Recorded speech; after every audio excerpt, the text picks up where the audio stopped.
ഈ ഒരു വീഡിയോ നിങ്ങളെ എങ്ങനെയാണ് നിങ്ങൾ ഈ ഒരു വീഡിയോ നോക്കിക്കാണുക എന്നുള്ളതിൽ എനിക്ക് ഭയങ്കരമായിട്ടുള്ളൊരു ഡൗട്ട് ഉണ്ട്. എനിവേ നിങ്ങൾ ഈ ഒരു വീഡിയോ എന്താ പോസിറ്റീവായിട്ട് തന്നെ കാണാൻ വേണ്ടി ശ്രമിക്കുക. ഓക്കെ, വീഡിയോ മുഴുവനായിട്ട് കാണുക. എന്നിട്ട് നിങ്ങൾക്ക് ഇതിനെ പറ്റിയിട്ടുള്ള ഒരു ഒപ്പീനിയൻ നിങ്ങൾ നിർബന്ധമായിട്ട് എന്താ കമന്റ് ചെയ്യുമാണ്. ഓക്കെ, കൂടാണ്ട് ഈ ഒരു വീഡിയോയിൽ മെയിൻ ആയിട്ട് നെഗറ്റീവ് വരാൻ സാധ്യതയുണ്ടെന്നുണ്ടെങ്കിൽ രണ്ട് കാര്യങ്ങൾക്കായിരിക്കും നെഗറ്റീവ് വരുന്നുണ്ടാവുക. അതിൽ ഒന്നാമത്തെ കാര്യം എന്ന് പറഞ്ഞാൽ SSLC പാസ്സാകാത്തവർക്ക് ജോലി വേണ്ടേ, അതാണ് ഒന്നാമത്തെ കാര്യം. രണ്ടാമത്തെ കാര്യം, ITI കഴിഞ്ഞവർക്ക് വർക്കർ അല്ലാതെ നല്ല പോസ്റ്റുകൾ കിട്ടും.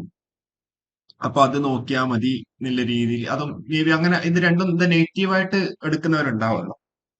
അപ്പൊ എനിവേ നിങ്ങൾ എന്താ പറയണ്ടേ, വീഡിയോ മുഴുവനായിട്ട് കാണാൻ പോസിറ്റീവായിട്ട് എടുക്കുക. അപ്പോൾ നിങ്ങളുടെ ഒപ്പീനിയൻ നിർബന്ധമായിട്ട് കമന്റ് ചെയ്യണം. ഓക്കെ, കാരണം എന്താണെന്ന് വെച്ചാൽ ഇതിൽ നിങ്ങളുടെ ഒപ്പീനിയൻ വളരെ വളരെ ഇമ്പോർട്ടന്റ് ആണ്. അപ്പൊ നമുക്ക് എന്നാൽ നമ്മുടെ കണ്ടന്റിലോട്ട് വരാം. Electricity worker, local self government department എന്നുള്ള രീതിയിലേക്കാണ്.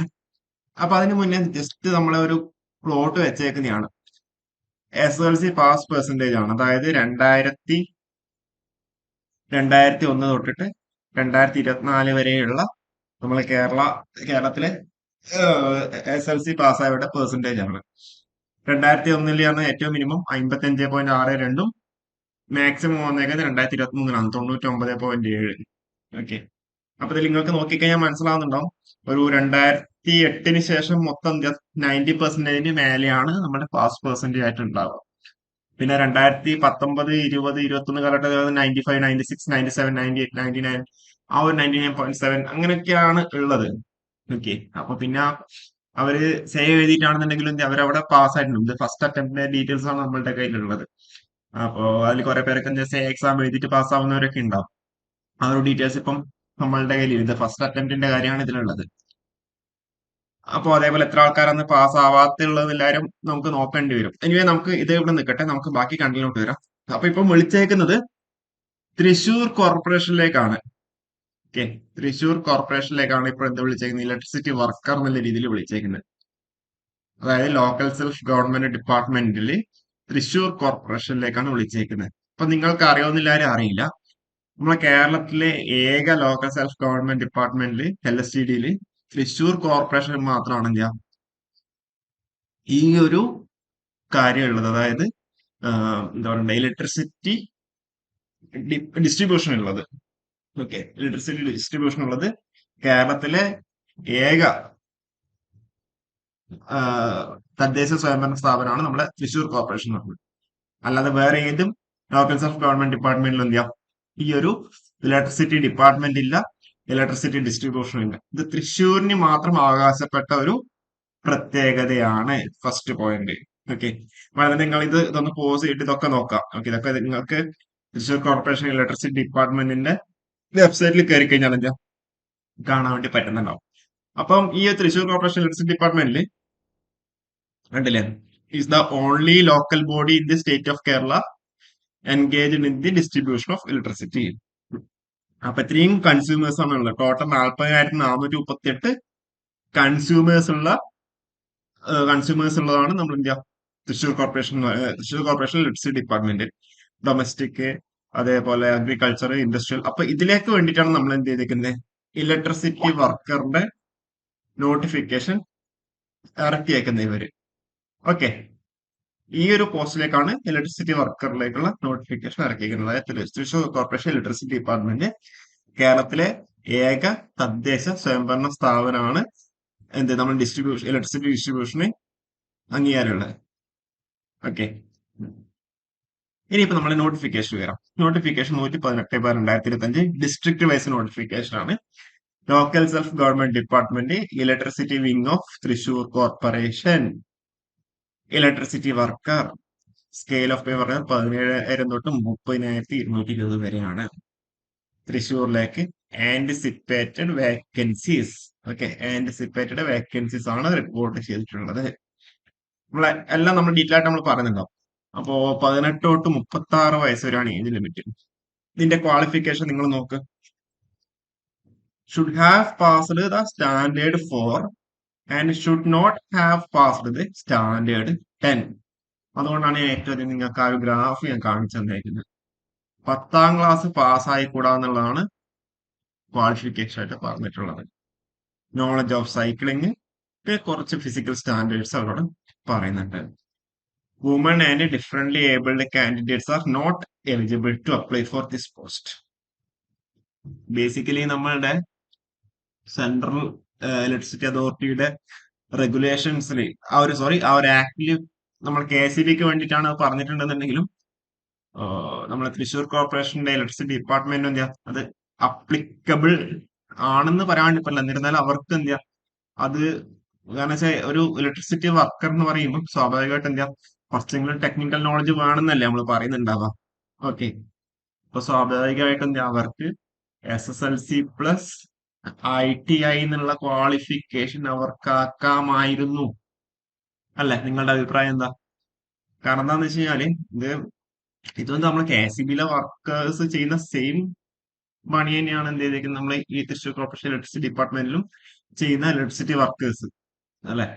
അപ്പൊ അവിടെ ടെക്നിക്കൽ നോളജ് വേണം, കുറച്ചെങ്കിലും വേണം എന്നുള്ള കാര്യം സെൻട്രൽ ഇലക്ട്രിസിറ്റി അതോറിറ്റി പറഞ്ഞിട്ടുണ്ടെന്നുണ്ടെങ്കിൽ അത് ഇവിടെയും അപ്ലിക്കബിൾ ആക്കേണ്ടതല്ലേ അല്ലെ?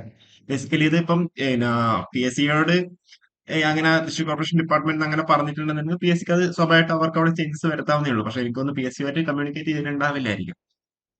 അപ്പോ അതുകൊണ്ടാണ് എന്ത് ചെയ്തേക്കുന്നത്, ഇത് നമ്മളെ കഴിഞ്ഞ പ്രാവശ്യം നടന്ന KCB മസ്ദൂർ അല്ലെങ്കിൽ വക്കർ പോസ്റ്റിനും എന്താ സെയിം ക്വാളിഫിക്കേഷൻ ഉണ്ടായിരുന്നു, 10ാം ക്ലാസ് പാസ് ആയിക്കൂടാന്നുള്ള രീതിയിൽ. അപ്പോ കഴിഞ്ഞ മസ്ദൂർ ഇലക്ട്രിസിറ്റി വർക്കർ മസ്ദൂർ തൃശ്ശൂർ കോർപ്പറേഷൻ സെയിം ക്വാളിഫിക്കേഷൻ ഉണ്ടായിരുന്നു. അപ്പൊ ഇനിയിപ്പം KCBയിൽ വർക്കറിന്റെ നോട്ടിഫിക്കേഷൻ വരുമ്പോൾ അത് SLC+ IT ആക്കുന്നുള്ള രീതിയിലാണല്ലോ പറയുന്നത്.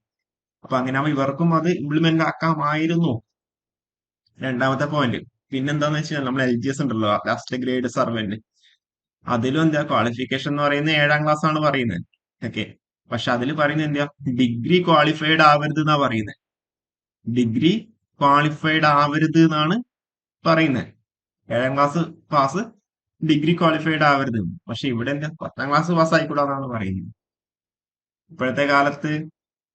പിന്നെ ഇതിൽ വേറൊരു ശ്രദ്ധിക്കേണ്ട കാര്യം എന്ന് വെച്ചാല് ബോൺ ബിറ്റ്വീൻ 2/1/1989 1/1/2007, 2/1/1989 1/1/2007 ആണ് അവർ പറഞ്ഞിരിക്കുന്ന ഏജ് ലിമിറ്റ്. അപ്പൊ ഈ 1989 എന്ന് പറയുമ്പോൾ അവിടെ ഒരു 15 കൂടി കൂട്ടിക്കഴിഞ്ഞാൽ 2004, പിന്നെ 2007 14 പറയുമ്പോൾ 2022, 2004 2022 ജനറൽ SLC പാസ്സായിരിക്കുന്നവരുടെ ഒരു ലിമിറ്റ്. SLC 2004 തൊട്ട് 2022 വരെ.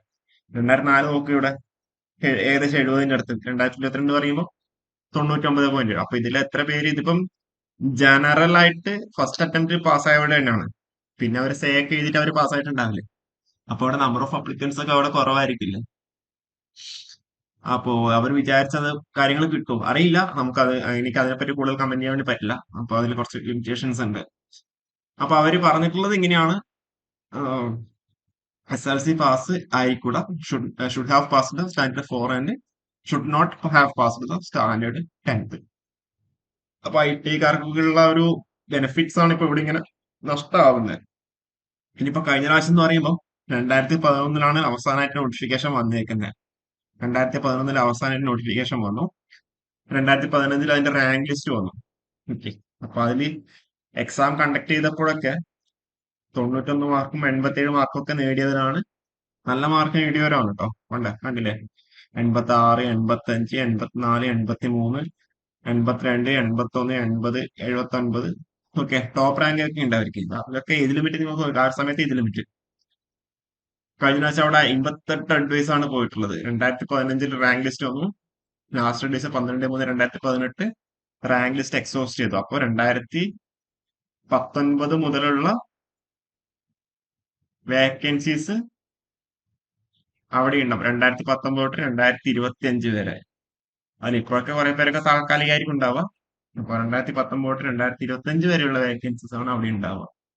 കാരണം വെച്ചാൽ അത്രയും ഏരിയാസ് ഉണ്ട്. ഞാൻ ആ ഒരു ഡാറ്റ തന്നതുകൊണ്ടാണ്, ഇത്രയും ഏരിയാസിലേക്കാണ് എന്തുള്ള ഇത്രയും വർക്കേഴ്സ് എന്നുള്ള രീതിയിൽ.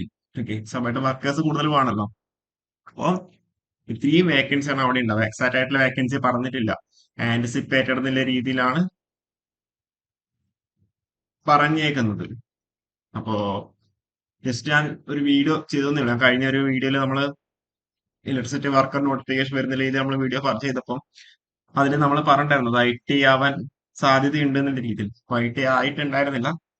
അപ്പോ നമ്മൾ അത് പറഞ്ഞുകൊണ്ട് അതിന്റെ കൂടുതൽ ഡീറ്റെയിൽഡ് ആയിട്ടുള്ള ഒരു വീഡിയോ ചെയ്തു എന്നാണ്. അപ്പൊ എനിവേ നിങ്ങൾക്ക് ഇതിന്റെ അഭിപ്രായങ്ങൾ എന്താണെന്ന് വെച്ചാൽ നിങ്ങൾക്ക് താഴെ കമന്റ് ചെയ്യാം. ഓക്കെ.